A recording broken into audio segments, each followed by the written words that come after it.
এবার নিলামে তোলা হচ্ছে এমপির কোটায় আনা বিলাসবহুল দুটি গাড়ি। বিদেশ থেকে আনা ৩৯৯টি গাড়ির আমদানিকারক ছাড় না করায় শেষ পর্যন্ত নিলামে বিক্রির জন্য চট্টগ্রাম কাস্টম হাউসে হস্তান্তর করেছে বন্দর কর্তৃপক্ষ। এর মধ্যে এমপির কোটায় আনা ২১ কোটি টাকা মূল্যের দুটি গাড়িও রয়েছে। তবে প্রক্রিয়ায় দীর্ঘসূত্রতায় মূল্যবান এসব গাড়ি স্ক্র্যাপ হওয়া থেকে বাঁচাতে নিলাম প্রক্রিয়া সহজ করার আহ্বান ব্যবসায়ীদের।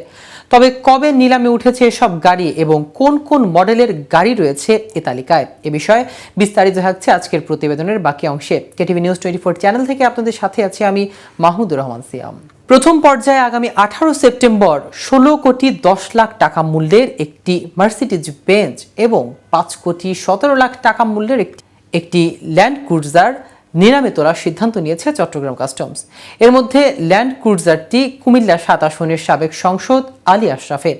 16 কোটি টাকা মূল্যের গাড়িটি আমদানিকারক হিসেবে ঢাকার একটি প্রতিষ্ঠানের কথা বলা হলেও এটি এমপি সুবিধায় আনা হয়েছে বলে জানা যায়।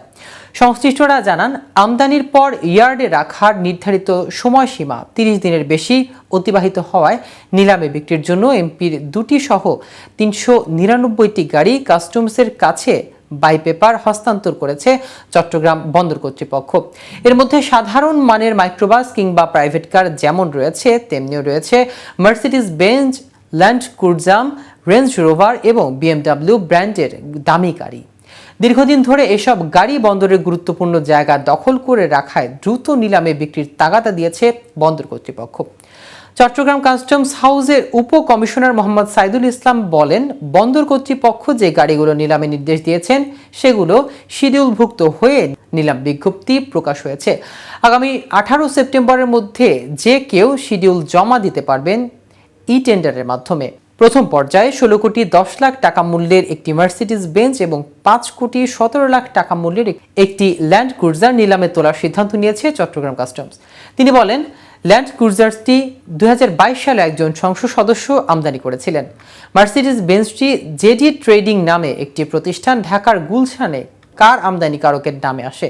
গাড়িটি কুমিল্লা 7 আসনের সাবেক সংসদের নামও আসে। এদিকে কঠোর নিয়ম ও দীর্ঘসূত্রতার কারণে চট্টগ্রাম বন্দরের শেডে থাকা মূল্যবান বেশ কিছু গাড়ি বারবার নিলামে ডেকেও বিক্রি করা যায়নি। নিলামের জন্য এনে রাখা হয়েছে অন্যান্য দামি গাড়ির সঙ্গে সাবেক সংসদ উপনেতা ও প্রয়াত আওয়ামী লীগের নেতা সৈয়দা সাজেদা চৌধুরীর নামে আমদানি করা গাড়িও দেখা গেছে বন্দরের কারশেডে। বিক্রি না হওয়ায় অন্তত 80টি গাড়ি সম্প্রতি কেটে টুকরো করে স্ক্র্যাপ করা হয়েছে। এ ধরনের দামি গাড়ির ক্ষেত্রে স্ক্র্যাপের মতো অপচয় প্রতিরোধে নিলাম প্রক্রিয়া সহজীকরণের আহ্বান শিল্প মালিকদের। উল্লেখ্য, বিশ্ববাজারের অভিজাত ব্র্যান্ড এসব গাড়ির দাম 1 থেকে 2 কোটি টাকা হলেও আমদানি নিরুৎসাহিত করতে বাংলাদেশে 810% শুল্ক আদায় করা হয়।